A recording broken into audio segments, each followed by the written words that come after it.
Defence कंपनियों के शेयरों में रौनक लौट आई है। इसके पीछे दो बड़ी वजह बताई जा रही हैं। इनमें पहली जीएसटी में कमी है, दूसरी डिफेंस इक्विपमेंट के देश में ही निर्माण पर सरकार का बढ़ता फोकस। इस साल मार्केट के प्रमुख सूचकांक निफ्टी 5.47% चढ़ा है। इसके मुकाबले निफ्टी डिफेंस इंडेक्स में 22.98% तेजी आई है। विदेशी ब्रोकरेज फर्म नोमुरा ने अपनी रिपोर्ट में इस बारे में कई अहम बातें बताई हैं। नोमुरा की रिपोर्ट के मुताबिक जीएसटी में कमी के फैसले से डिफेंस इक्विपमेंट का उत्पादन करने वाली कंपनियों पर टैक्स का बोझ घटा है। हाई वैल्यू इंपोर्ट और अहम माने जाने वाले स्पेयर पार्ट्स को integrated goods and services tax से छूट के बाद ये सेक्टर पहले के मुकाबले काफी अट्रैक्टिव हो गया है। डिफेंस मिनिस्ट्री के टेक्नोलॉजी प्रोस्पेक्टिव कैपेबिलिटी रोडमैप 2025 पेश करने से फ्यूचर की कॉम्बैट टेक्नोलॉजी को लेकर सशस्त्र बलों के विजन के बारे में पता चला है। टेक्नोलॉजी प्रोस्पेक्टिव कैपेबिलिटी रोडमैप 2025 के नए एडिशन में न सिर्फ इंडियन नेवी बल्कि एयरफोर्स के प्रमुख जरूरतों के बारे में पता चला है। इससे डिफेंस सेक्टर को लेकर सेंटीमेंट बदला है। टीसीपीआर से नेवी के लिए बड़े एयरक्राफ्ट की जरूरतों के बारे में पता चला है। नेवी के लाइट कमर्शियल एयरक्राफ्ट और नई सबमरीन बनाने के प्लान के बारे में भी पता चला है। इससे पता चलता है कि डिफेंस सेक्टर के लिए आने वाला समय बेहतर होगा। पाकिस्तान के साथ मई में टकराव के हालात के बाद सशस्त्र बलों को जल्द आधुनिक बनाने की जरूरत महसूस की गई है। पिछले 10 सालों में डिफेंस पर सरकार का फोकस बढ़ा है। जियोपॉलिटिकल हालात को देखते हुए देश में ही डिफेंस इक्विपमेंट के उत्पादन पर सरकार को फोकस बढ़ा है।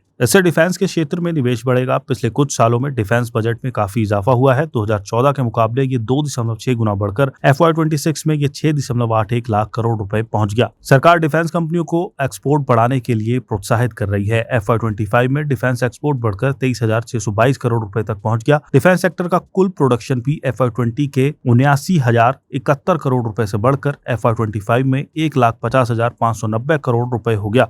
इस बीच डिफेंस सेक्टर में प्राइवेट सेक्टर की भूमिका बढ़ी है। डिफेंस सेक्टर के कुल प्रोडक्शन में प्राइवेट सेक्टर की हिस्सेदारी बढ़कर 23% तक पहुंच गई है। 15 सितंबर को निफ्टी डिफेंस इंडेक्स में अच्छी तेजी दिखी। 2:50 पर ये 54 पॉइंट यानी 0.68% चढ़कर 8,099 अंक पर चल रहा था। कई डिफेंस कंपनियों के शेयरों में भी उछाल देखने को मिला। भारत डायनामिक्स का शेयर 2.27% की उछाल के साथ 1,600 रुपए के लेवल को पार कर गया। कोचिन शिपयार्ड के शेयर 3% से ज्यादा तेजी के साथ 1,799.50 रुपए पर पहुंच गया। हिंदुस्तान एरोनॉटिक्स के शेयरों में भी 1% से ज्यादा तेजी देखने को मिली।